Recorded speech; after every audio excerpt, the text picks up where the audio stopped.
ഒരു വിഷമമൊക്കെ? അതുണ്ടല്ലോ, എന്റെ അനിയൻ 8ാം ക്ലാസ്സിലാണ്. അവന് അഡ്മിഷൻ നോക്കിക്കൊണ്ടിരിക്കുക. അതിനെന്താ?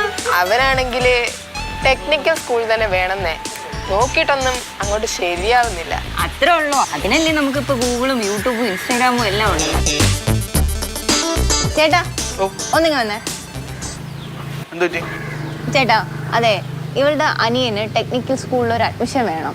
അപ്പൊ നമ്മൾ എന്താ ചെയ്യാ? ഞങ്ങൾ കുറെ നേരമായി ഇതിലൊക്കെ തപ്പുന്നു. എടാ, നമ്മുടെ ശ്രീകാര്യത്തെ ഒരു ടെക്നിക്കൽ സ്കൂളുണ്ട് ഗവൺമെന്റിന്റെ. അവിടെ സഹൽ എന്ന് പറഞ്ഞിട്ട് ഒരു മാഷുണ്ട്. ആ മാഷ് ആ സ്കൂളിന്റെ അഡ്മിഷൻ പ്രോസസ്സും അവിടെ എന്തൊക്കെ ഫെസിലിറ്റീസ് ഉണ്ടെന്ന് പറഞ്ഞിട്ട് ഒരു വീഡിയോ പുള്ളിയുടെ ഇൻസ്റ്റാഗ്രാമിൽ ഇട്ടിട്ടുണ്ട്. അത് നോക്കാം. അത് കണ്ടിട്ട് നിങ്ങൾക്ക് ഓക്കെ ആണെന്നുണ്ടെങ്കിൽ അത് നോക്കിയാൽ മതിയല്ലോ. ഇതെന്തോ സംഭവം? ഇതൊരു വൈഫൈ എക്സ്റ്റെൻഡർ ആണ്. കണ്ടിട്ടൊരു ലുക്കില്ലല്ലോ. ഇത് ഞാൻ സ്വന്തമായിട്ട് ഉണ്ടാക്കിയതാണ്. മാമന്റെ സ്കൂളിൽ ഇതൊന്നും പഠിപ്പിച്ചിട്ടില്ലേ? മാമനോ? പേനല്ലേ ഇത്? ഞാൻ ജസ്റ്റ് ഒരു ഇൻസുലേറ്റർ ആയിട്ട് മാത്രമാണ് ഉപയോഗിച്ചിരിക്കുന്നത്.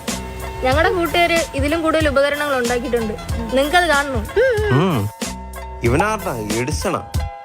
എഡിസൺ മാത്രമല്ല, ഒപ്പൻഹൈമറും ടെസ്ലയും വരെ ഇവിടെ ഉണ്ട്. നിങ്ങളിങ്ങി പോരും.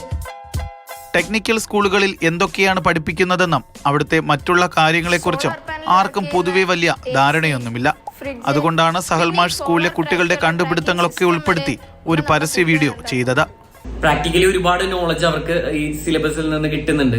അപ്പോൾ തീർച്ചയായിട്ടും അവർക്ക് ഒരുപാട് പ്രൊജക്ടുകളും അതുപോലെ തന്നെ ചെറിയ മിനി പ്രൊജക്ടുകളൊക്കെ നമ്മൾ അധ്യാപകർ കൊടുക്കുന്നുണ്ട്. അപ്പോൾ അത്തരത്തില് അവരുടെ ആ ഒരു ഐഡിയാസ് എല്ലാം ബിൽഡ് ചെയ്ത് അവര് ഏറ്റവും മികച്ച രീതിയിലുള്ള പുതിയ പുതിയ കണ്ടുപിടുത്തങ്ങൾ വരെ പല വിദ്യാർത്ഥികളുടെ ഭാഗത്തു നിന്നും നമുക്ക് കാണാനായിട്ട് സാധിക്കുന്നുണ്ട്. എന്തായാലും ഈ പരസ്യ വീഡിയോ ഹിറ്റായി. തലസ്ഥാനത്തെ പല ഇൻസ്റ്റാഗ്രാം പേജുകളും വീഡിയോ ഏറ്റെടുത്തു. വരും കാലങ്ങളിൽ എല്ലാ സ്കൂളുകളിലും ഈ പാത പിന്തുടരാനാണ് സാധ്യത. MS സുജിത്തിനൊപ്പം ജിബിൻ JB, മാതൃഭൂമി ന്യൂസ്, തിരുവനന്തപുരം.